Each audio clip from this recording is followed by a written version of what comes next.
Mbak Orisa daleme ing wetan kono Piyungan. Pinarak, Pak. Moh. Iya. Lah napa, Pak? Wis ora agah ku. Omahmu mambule tong. Sapine akeh kok ya ora apa. Kandang kula tebih kok, Pak. Hah? Tebih. Ah kok mambu? Masih sok tok terjakke omah. Ya ora apa-apa. Ayo nembang. Nggih. Iki bapakmu, mbokmu mesti do nonton iki, anak-anakmu. Anakmu pira to? Tasih setunggal. Oh, ayo anakmu karo bapakmu mesti nonton. Bapakmu jenenge Kancil to? Aja sembrono. Harapane Pak Kancil. Iya. Kok ngertos ya, Pak? Ngerti wae. Oh, omahmu asline Karongan. Omahmu mburine sedulurku Mas Mega, Mas Mendung kae. Iya. Asline mula aku dikandani kae anake Kancil. Wah, candhak kowe aku. Mulane timunku sok ilang artinya. Dicolong bapakku. Heeh. Sirku tok colong, ning malah. Iya. Ayo pepeling. Ya, ana sing nyuwun. Diaturake. Sing nyuwun saka sapa, Mak? Saka iki mau jual beli kambing masak tongseng gule. Ude kambing Mara Mulya. Ya. Iki jan Pak Mulyanto iki nek ndi nonton terus sing kagungan usaha dagang kambing Mara Mulya iki mesti angger ngaringi nyuwun lagu nek iki Kertunama ngene iki. Iya. Tak antene nanggap kok ora nanggap-nanggap ya. Ya ora apa-apa. Mangga. Rukun Islam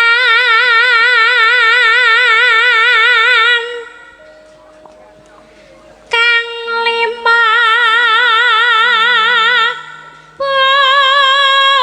puniki Neno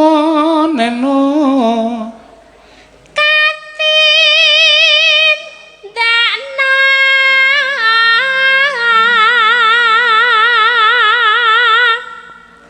maring para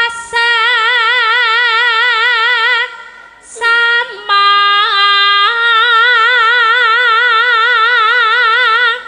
mau karo Pak Wabuk Wakil Bupati disebut dalang 1000 umat. Nah, enggak ngebanget kena.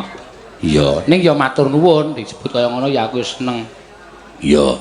Ning Jakarta ngono malah dalang 1000 malam. Lho, kaya wong ramal nomer to. Ha iya. Dalang 1000 malam. Iya, mangga. aja pada ditinggalke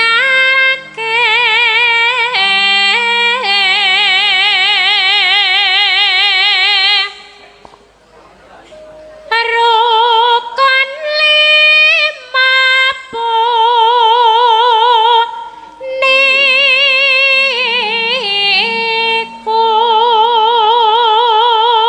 Luar biasa nok bengi iki evene ora ming mayang. Ya.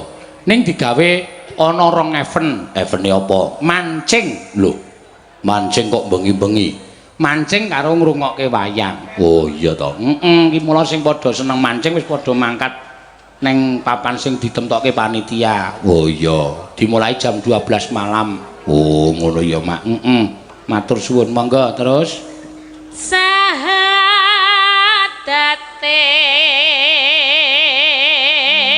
Kang angka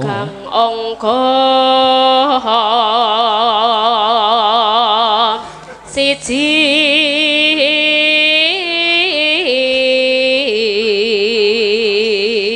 Wilujeng katur Pak Bujange Mbak Limbuk ngaturaken panyuwunan saking komunitas pecinta wayang Indonesia saking Singapura dan Thailand khususipun penggemar wayang Kiseno kanthi sekar Jurang Jugruk. Wassalamualaikum. Mbak Yusi Pramita Lintang Ningrat. Waduh. Endi iki gambare kaya ngopo iki? Jenenge kok Mbak Yusi Pramita Lintang Ningrat. niku ketoke ayu lho, Pak. Ketoke ayu. Yo ngapa? Mboten apa-apa. Iki sarep Ramadan aku menyisihkan semua.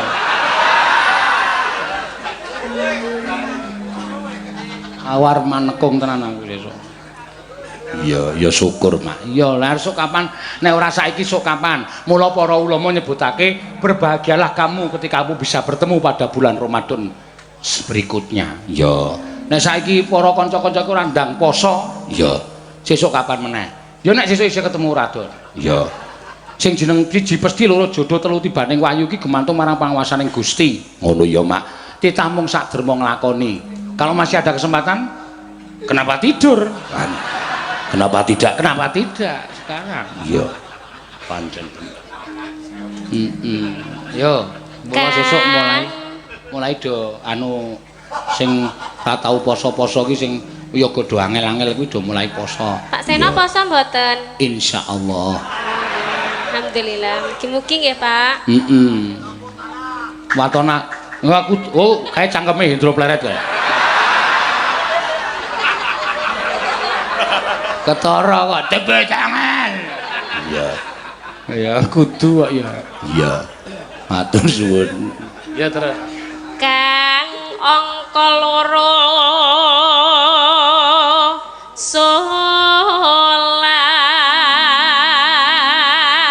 dene kang telu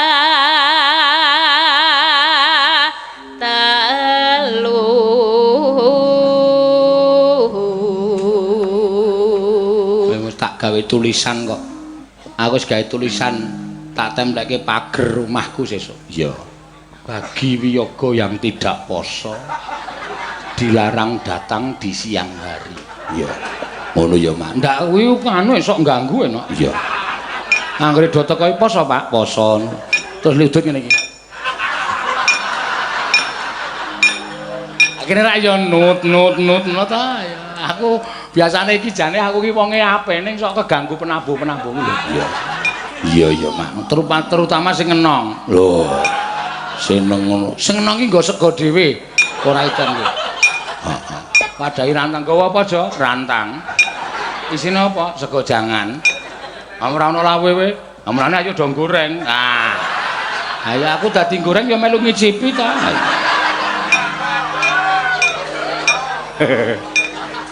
aneh-aneh idene kanca-kanca iki lho no iya mula tak penging sesuk pokoke sing ora poso ora entuk dolan ning omah iya aku nek ora poso ora mlebu omah kok terus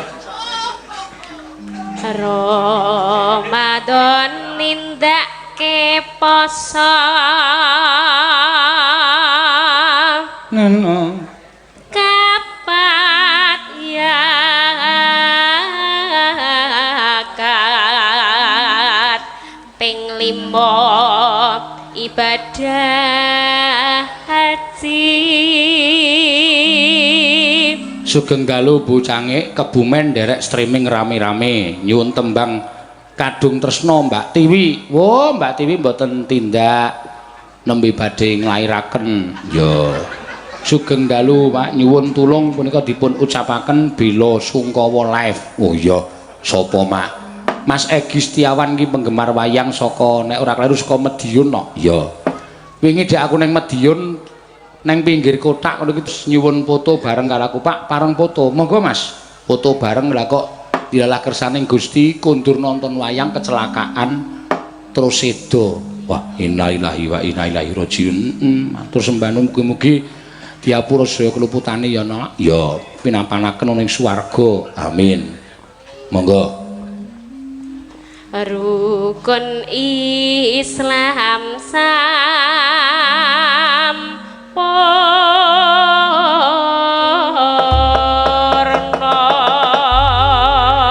ya mangga iringane Mas yuk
Matur suwun Mbak Orisa.